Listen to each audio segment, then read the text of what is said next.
When it comes to information about their biggest games, Nintendo keeps the goods pretty close to the chest, very meticulously revealing tidbits like crumbs for us fans, starving for even a glimpse at what's to come. This is for the best, as you want to keep an air of mystery for the players anxiously awaiting an amazing experience. You don't want to spoil the fun of discovery, do you? That said, Nintendo more than realizes the power they hold. They understand full well that even just releasing 2 minuscule clips of a game can send fans, YouTubers, theorists into a tizzy with a storm of ideas and questions. The recent less than 2-minute video updating the release time for the sequel to Breath of the Wild is no exception. Here we were given 2 new tiny moments from this most anticipated game, and our heads are exploding. What is that glow, and what has happened to the Master Sword? There is no shortage of creative ideas floating around, as at this point, pretty much anything and everything is a possibility. But stay with me here as I suggest something truly drastic. The Master Sword is beyond repair by ordinary means, and the only way to salvage it, Zelda must sacrifice herself. Zelda must die.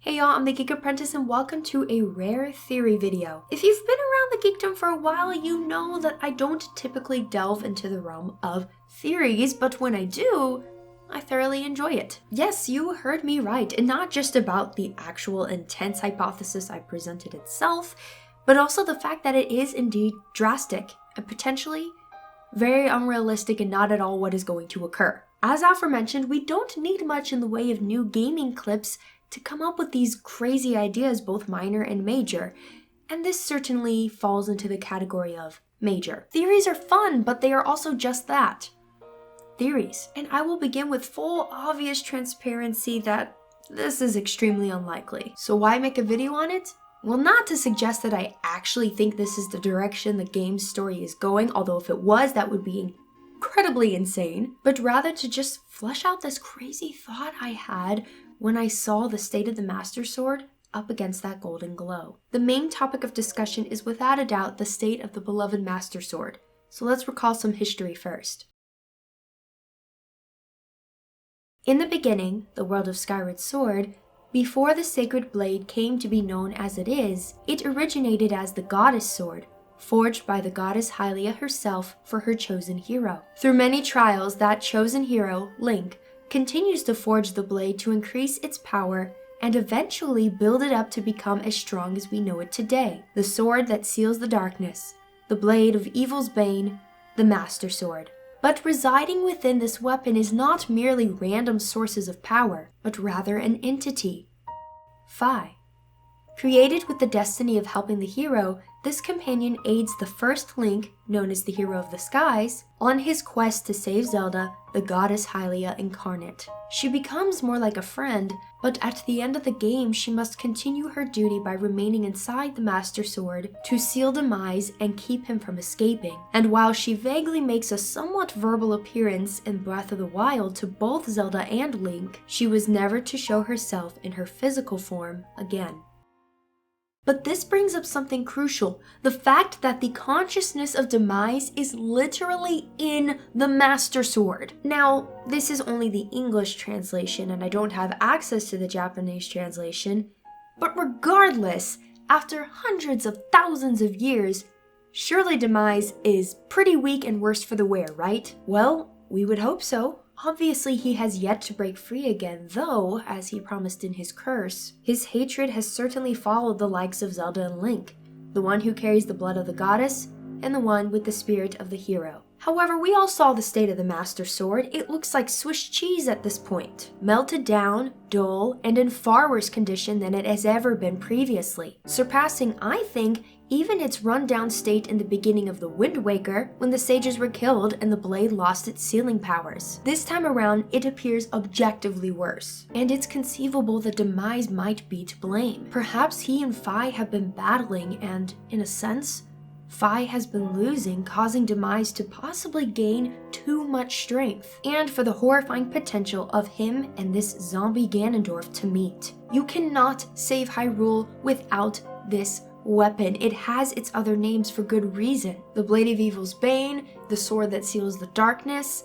The Master Sword is necessary to putting evil in its place. I mean, I suppose some versions of Beast Ganon, as well as other villains, I think, were put away by things like the Force Sword, but in this world specifically, the Master Sword is key. And yes, I know you can defeat Calamity Ganon in the first game without the Master Sword, but this isn't Calamity Ganon. This is something far bigger and far worse. Now, the other major component in these two clips was that strange golden glow. Where is it coming from? Why is it there? What does it do? Considering the way Link withdraws his damaged sword in front of the glow, I imagine it has some capability of restoring the sword. I suppose the glow could come from many things, but do you know what it truly resembles? The massive burst of glowing gold that shot out when Zelda first discovered her powers. Let's talk about Zelda. She carries the blood of the goddess. We know from a few games, in fact, that every female born into the royal family of Hyrule is named Zelda. And according to Breath of the Wild, each female born and thus named Zelda has these sealing abilities. The game even goes so far as to tell us that both Zelda's mother and grandmother had these sealing powers, telling us that King Rome is not of the royal bloodline, but rather married into the royal family, telling us that there were 3 Zeldas in a row, 3 women born with sealing powers. One would imagine that perhaps a Zelda, quote unquote, would not be born unless there was going to be a necessity for her powers.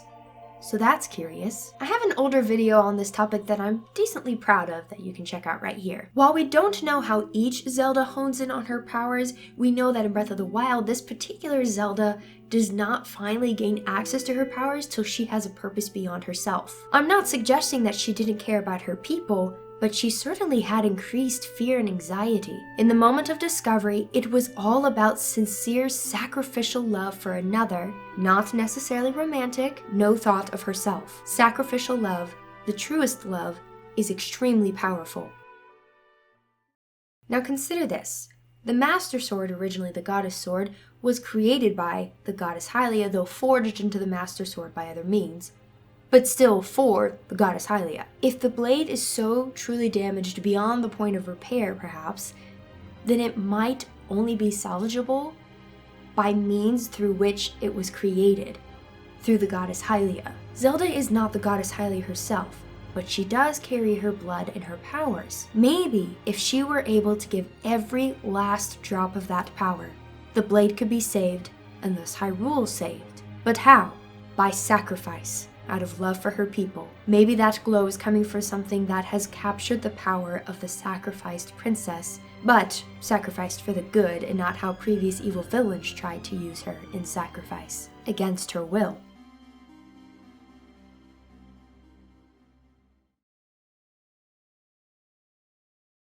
While this theory is dramatic and would certainly capitalize on the fact that the creators have been breaking Zelda game conventions with Breath of the Wild and would probably do so with the sequel as well, I can't deny there are some heavy objections. As previously stated, every Zelda comes from the same bloodline, and if Zelda were to die short of a resurrection, I suppose, that would mean the royal bloodline has been stopped.